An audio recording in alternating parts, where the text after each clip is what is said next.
Hi, I'm Lauren with StoneMan Climbing Company, and I'm here to tell you about how to lead belay. Today we're going to lead belay with a tube style device, or an ATC or a DMM pivot, one of those style devices. First thing you want to do is double check you have a locking carabiner. You clip that in to your belay loop. This is the lead climber, our leader today. He's not clipped into anything, so I don't want to keep him tight and put the rope in to my belay device just yet. I want to give a few armfuls of slack so that I don't pull him off the wall when he's climbing before he clips his first bolt. I make sure that I know which side is the climber's side and which side is going to be my brake strand. I'm going to take a bite of rope with my climber's side on the left, and I put that into my device with the brake strand coming out the side with the teeth. I line that up with the spine of the carabiner. The spine is the strongest part of the carabiner. Slide the bite onto the carabiner and lock the carabiner.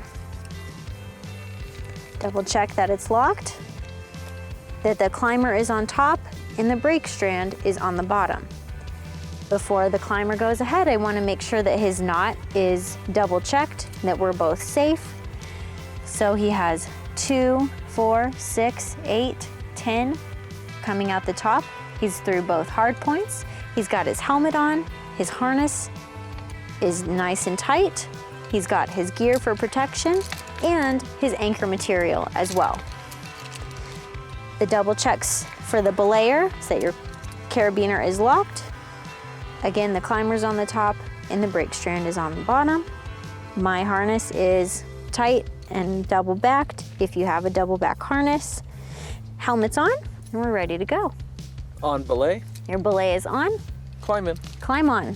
Before he clips the first bolt, I want to make sure that I don't stand right underneath him, because technically, until he clips the first bolt, he's not on belay, because if he were to fall, he would still come down to the ground. So I want to make sure I'm not directly under him. If he were to fall down, I give him enough slack before he clips the first bolt to make sure that I don't pull him off the wall. He said clipping, so I'm going to get ready to give him slack as he needs more slack. Your belay is on.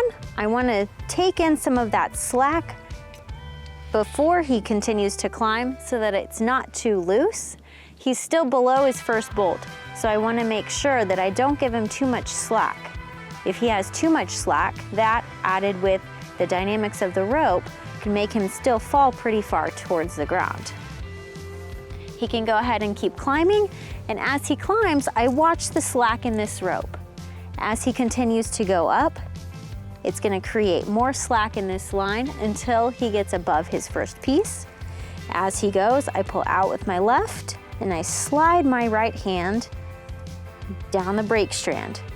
You want to make sure you never let go with your right hand of the brake strand. Clipping. As he's clipping, I'm going to give him more slack. Depending on how fast he's clipping, if he's really scared, I want to give it to him quickly so that I make sure that he doesn't fall and so that I don't pull him off by keeping him too tight. He's below his piece, so I'm not going to give him too much slack until he gets above his next piece of protection. And because I'm watching the rope, I don't always have to watch the climber. I can pay attention to the rope.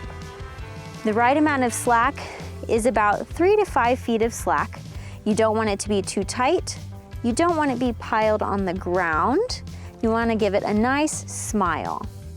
Nobody likes a big fake smile, and nobody likes you to be too angry and serious. So just make sure it's a nice, good smile, about 3 to 5 feet.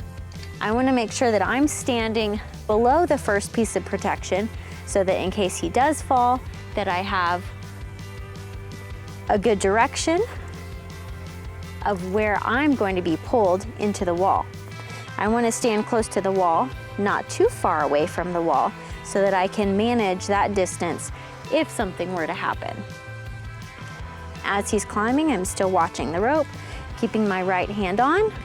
He's clipping, so I'm going to give him slack, and I watch to see how much slack he needs. I keep him a little tighter, and if I need to, make sure you maintain control with the right hand of the brake strand. Slide it up. As he continues to climb, again, I'm managing the slack. He's below his piece, so I can keep it a little more taut until he gets above his next piece of protection. I can see he's about to go over his next piece, so I'm gonna give him a little slack so that I don't pull him off the wall. I'd wanna watch and make sure that he's safe. I got my right hand on the brake strand. I'm managing the slack. Falling.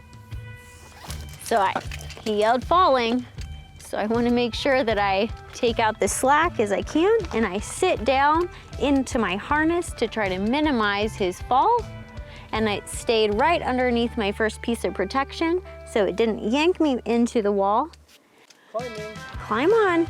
So now that he's climbing again, I'm gonna stand up to give him that slack. Because again, he's still on lead. I still wanna give him slack as he climbs up. Make sure that he's not too tight. Falling. So when he falls, I pull my right hand down to my side so that I maintain that friction in the belay device. And then I grab it with my second hand.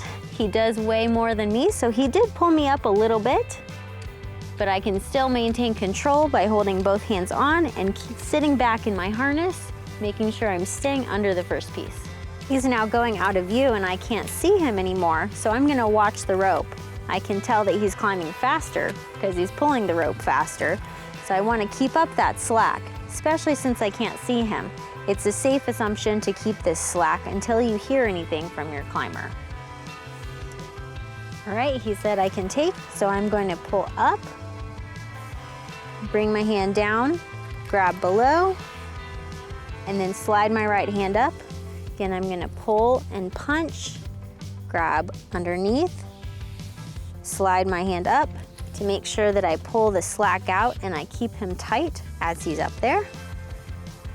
All right, ready to lower? Lowering. And then I slowly let the rope slide through my hands as I lower him down, and I control the speed. Now he weighs more than me, and so I can feel his weight as he's coming down. So I can brace my foot on the rock, and that helps keep me stable and close into the rock without slamming my face into the rock. I'm the one controlling the speed, not him, so it's up to me how fast he comes down. If he needs to check out a piece of gear, I can just stop and hold him there, and then continue to lower when he's ready. All right, now that he's on the ground, he's off belay.